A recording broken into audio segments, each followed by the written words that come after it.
Can you explain NVDL?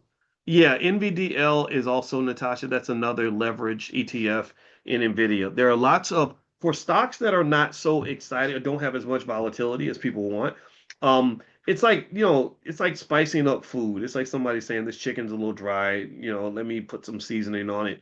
And so some of the stocks don't have the volatility that just whets people's appetite. So for example, you might look at a stock like Apple. And Apple, it's great because it's boring, but some people don't want boring. Some people want a portfolio with a little extra oomph, right? So they're like, okay, if Apple goes up a little bit, I don't want to just make a little bit of money. I want to make a lot of money, and I'm willing to accept the fact that if it goes down a little bit, I can also lose a lot of money. But that's what happens. So many individual stocks have leveraged ETFs out there on them. Um, so if you look, for example, for leverage ETFs on Apple, I'm willing to bet you that there's some stocks out there that have a relationship with Apple where they go higher or lower than the actual stock price. And they also have what they call inverse ETFs that will go in the opposite direction of the stock, which allows you to short the stock without shorting the stock.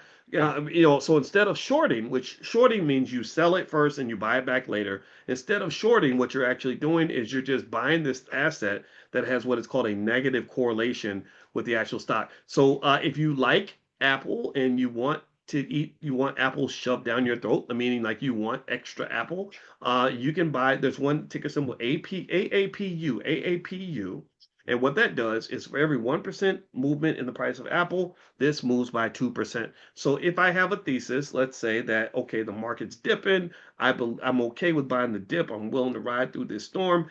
Then maybe AAPU says when the recovery happens, you're going to get like a double dose of recovery. You're going to, if money's going to be made, you're getting double the money, right? So it's kind of good, but you got to be really careful because you can't accept the light if you're not willing to accept the dark. So the dark says that if the dip keeps on dipping, you're going to watch your portfolio crumble and your capital base really decline. So if you're not willing to deal with that, with the idea of losing money, then you shouldn't involve yourself. If you like the inverse ETF on Apple, the ticker symbol is AAPD, and that what that does is that when Apple goes up, this asset goes down. So if you were bullish on Apple, sorry, excuse me, bearish meaning you don't like Apple, you hate Apple, your mama gave you apples and you spit them out of your mouth, then you would be a person that would buy AAPD. Okay, all right.